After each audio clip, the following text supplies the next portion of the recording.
The morning started like any other, but within moments, a routine day turned into a nightmare.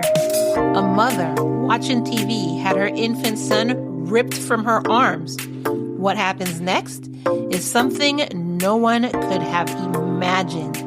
This is a tragic case of Eliasard Moneus and the horrific murder of baby Jacob. Welcome, lambs. Welcome to Love and Murder, Heartbreak to Homicide, your midweek mini edition. If you're new here, hi, my name is Kai, and I'm actually waving at my wall, I guess. And I am your host. Stick around, take a seat, take a listen all the way to the end, and if you like it, then go ahead and subscribe so you don't miss any other episodes. If you're a returning lamb, as usual, thank you so much for your continued support. If you didn't know, you can also subscribe on our Patreon, patreon.com/Love and Murder, where you can either become a sponsor of Love and Murder by choosing one of our bonus tiers, where you get bonus episodes, case extras, you get to know me a little bit more. I don't know why you would want to do that, and so much more. Or you can join for free, and you still get a couple benefits from being a free lamb. Patreon.com/Love and Murder. And I apologize if you can't hear it. I am wheezing a little bit, so I've been having an asthma attack all day, and yelling into a microphone isn't hearing it. So if my voice goes up and down or cracks, or you actually hear whistling when I'm breathing in, that's what's happening. But with all of that out of the way, let's get into your midweek mini. The day of August 10th, 2024 in Lafayette, Indiana started like any other. 3-month-old baby Jacob's mother was watching a televised church service inside their Acorn Acres apartment when his father, 28-year-old Eliasard Moneus, stormed in. They hadn't even spoken to Eliasard in 5 days. Without a word, he snatched baby Jacob from his mother's arms and disappeared into another room. Minutes later, he came back holding a tire iron.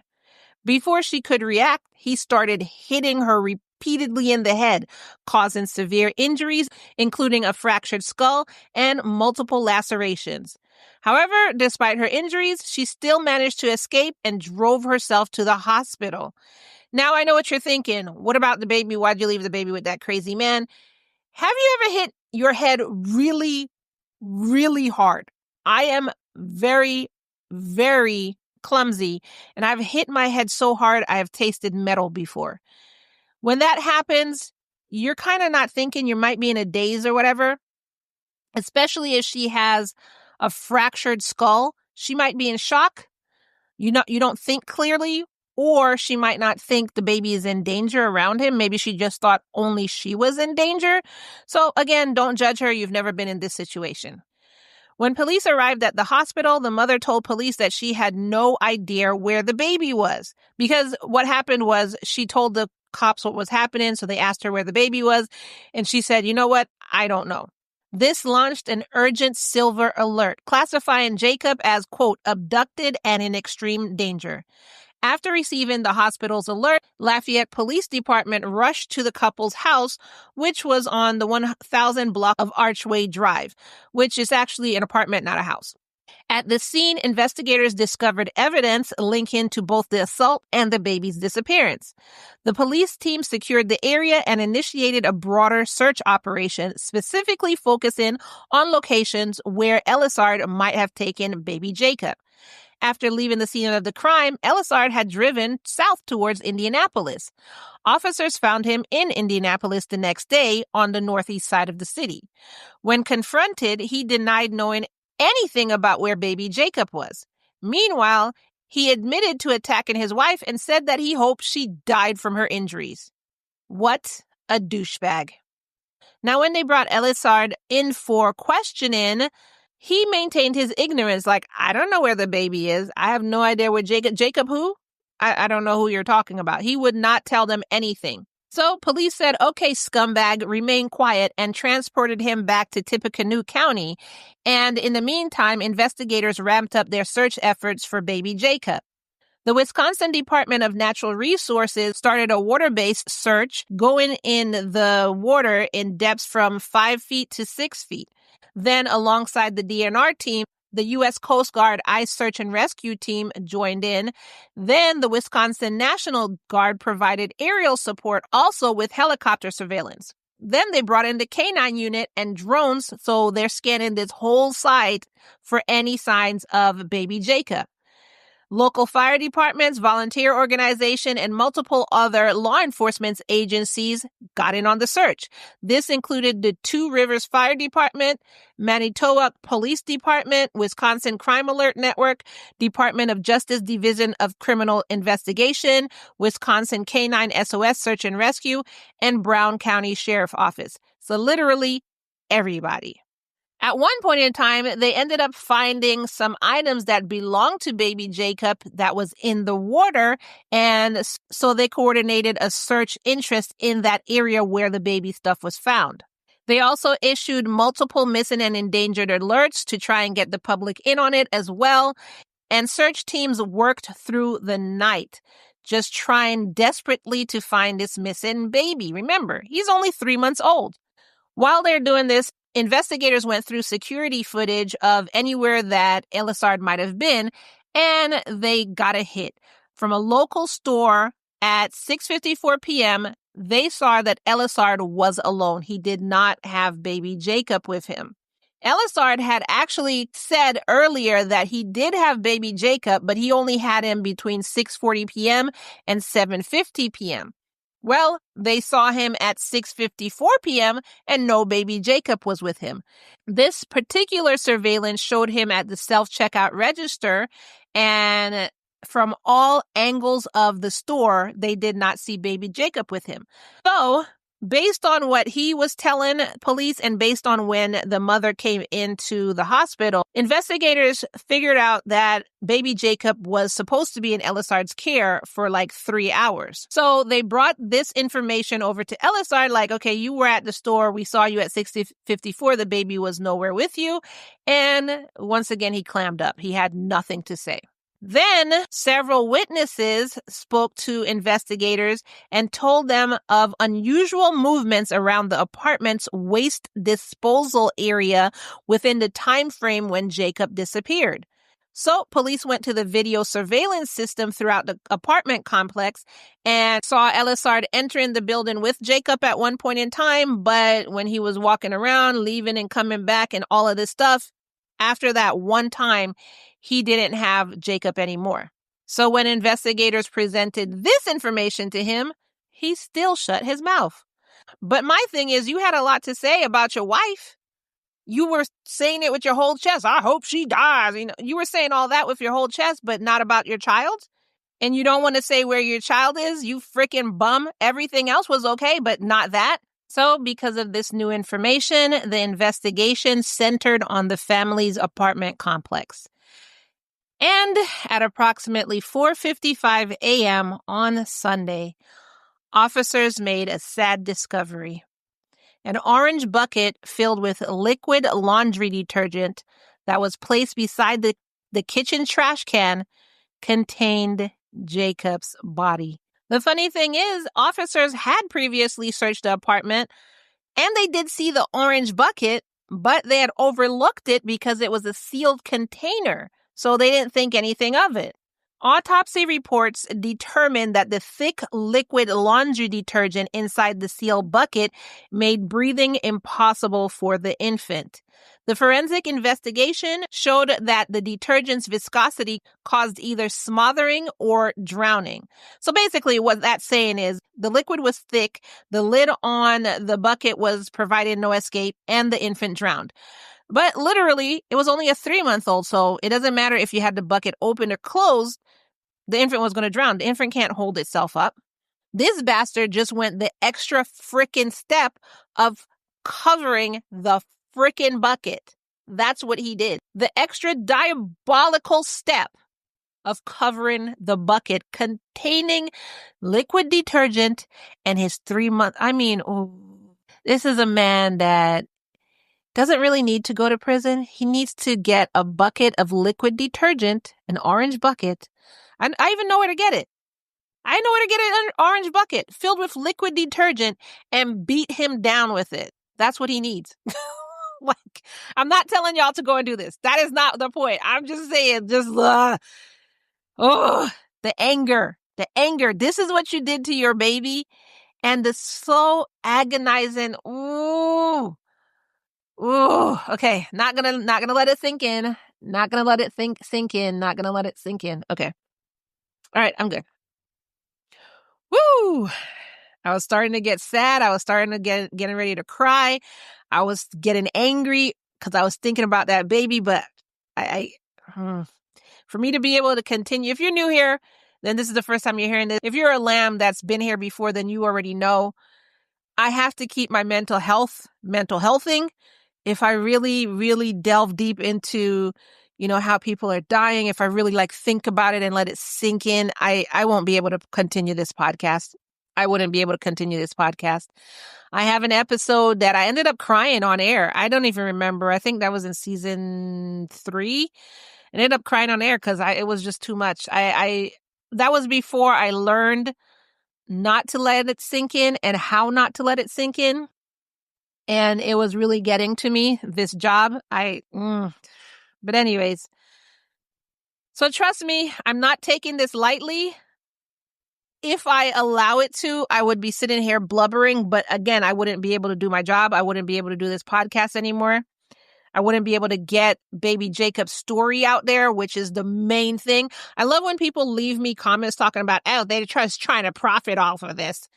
No, there's so much other things so many other different type of podcasts I could be doing and profiting off of that. I'm trying to get this story out there. I'm trying to talk about this piece of shit, Eliasard Moneus, who did this to his child because his story needs to be heard. Baby Jacob's story needs to be heard. And everybody needs to know what piece of crap this guy is. This father, so-called quote unquote father. That's why I do the show. Not to profit off of a frickin' baby's murder. Are you crazy? When you type these things, when you take your time to type these comments to me, do you think about what you're saying? Are you literally crazy?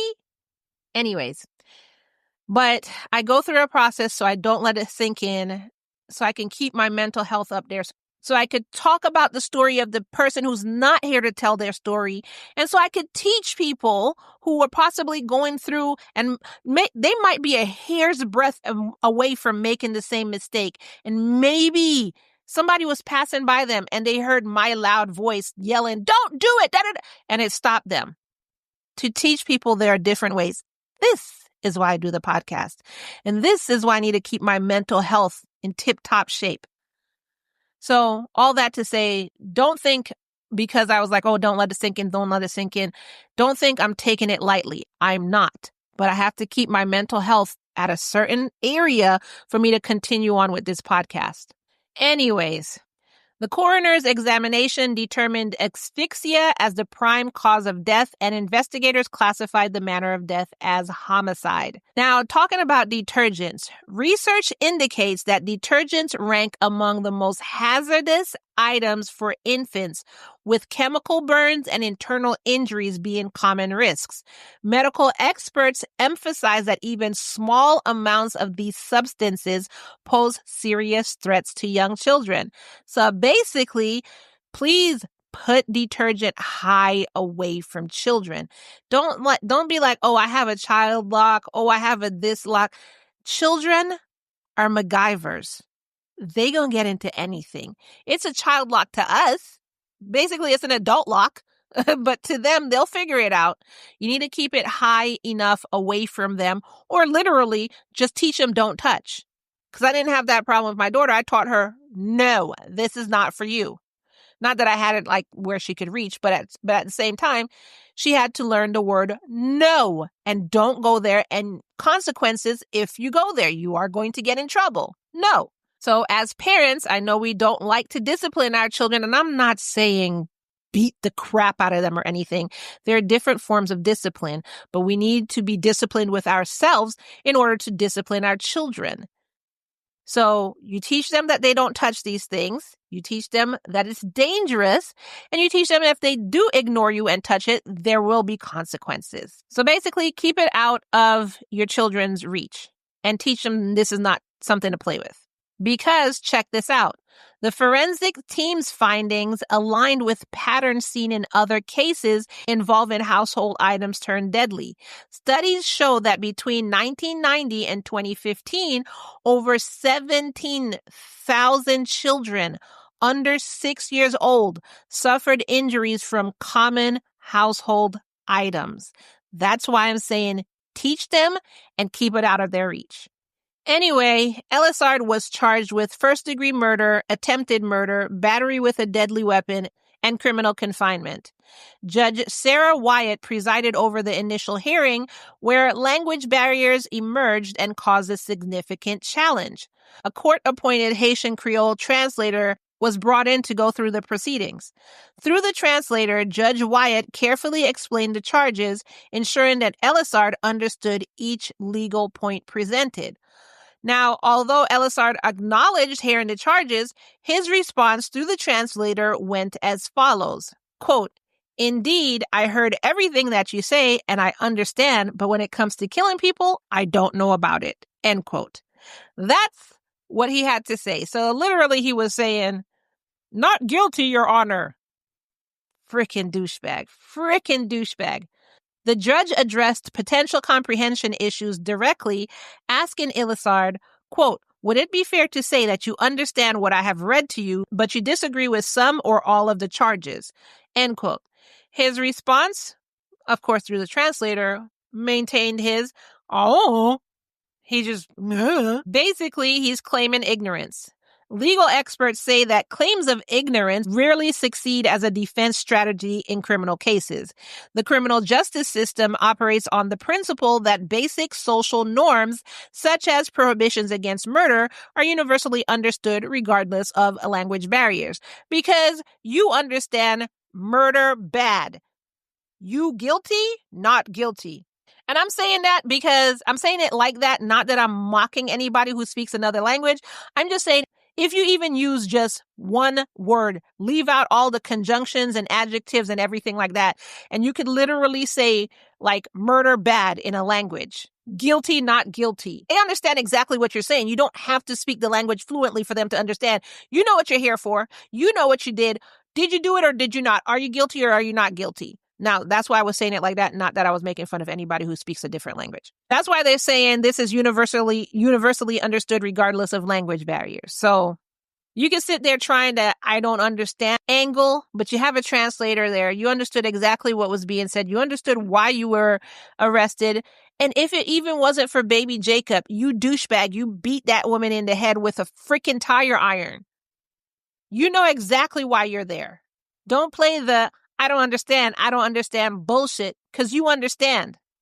At the end of the hearing, and because Eliasard is a freaking coward, douchebag, jerk, asshole, and he refused to speak, Judge Wyatt entered a not guilty plea on his behalf. Then, on top of everything, Eliasard's immigration status emerged as a critical factor in the bond determination.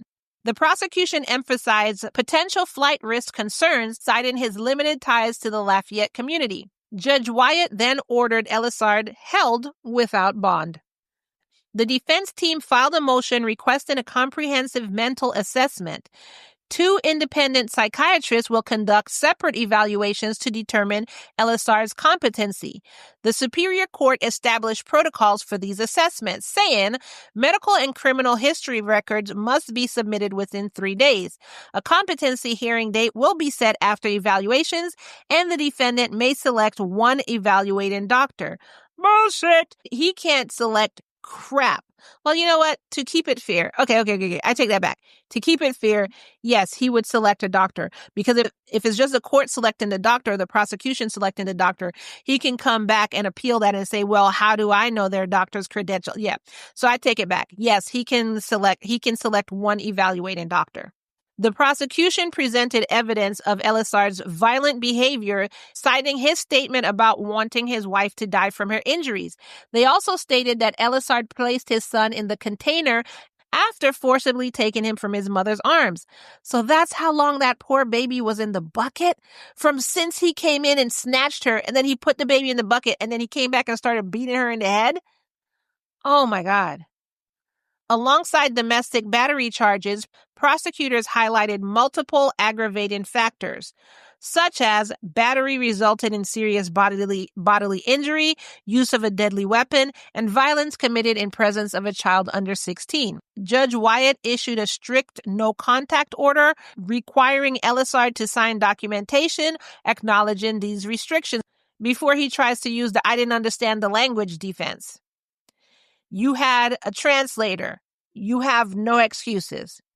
The defendant must remain separated from his wife throughout the legal proceedings. 2 psychiatrists will evaluate his mental competency before the trial begins on January 21st, 2025. And as usual, I've seen no updates on this so far. I don't know. I think we're in season 5. In 5 seasons, we've come across one case that actually kept to the schedule that they put out. If they said the trial was on January 21st, the trial was on January 21st.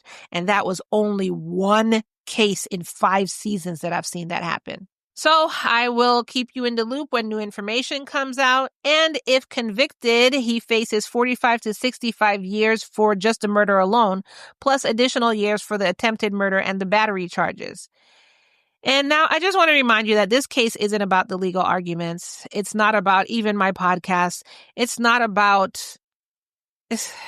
just about a mother who lost her child and a baby's life that was stolen in this most horrific, terrible, diabolical manner. The murder of baby Jacob is a heartbreaking case of domestic violence that escalated to an unspeakable crime. His death wasn't an accident. It was the result of premeditated and calculated actions from a crazy, asshole, cowardly man. Now, this case is a reminder of the importance of recognizing signs of abuse and taking action before it's too late.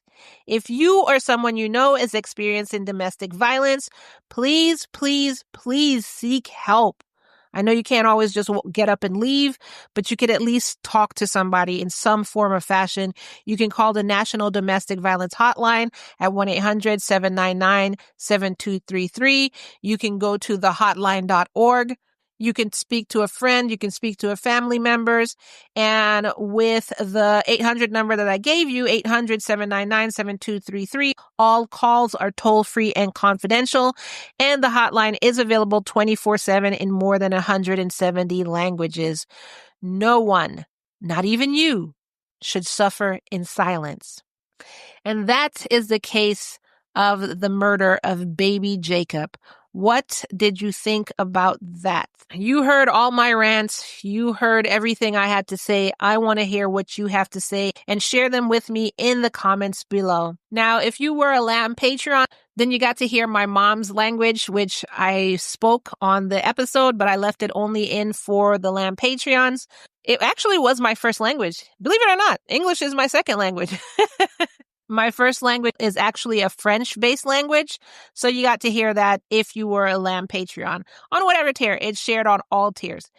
But either way, Lamb Patreon or not, you got to hear the entire case, and I want you to know that if you are experiencing domestic violence, then do not deal with it in silence. Do not just think, you have to suffer. Do not think this is your fault. Please speak with someone. Speak with someone, get help, or get out. One of the 3. And that is all I have for you for this episode. Let me know your thoughts in the comments below. If you want to become a sponsor of Love and Murder, head on over to the Patreon, patreon.com/Love and Murder. And you'll get bonus episodes, case extras, all kind of stuff by being a Lamb Patreon. Plus, you'll help support the show, in which I am very grateful for. I'm very grateful for you just listening. Don't get me wrong. I'm very grateful for that, but just extra grateful, if you become a sponsor of the show. Patreon.com/Love and Murder. Now, I am not reading comments today because I'm not trying to have a whole asthma attack and I still have to do a couple more recordings.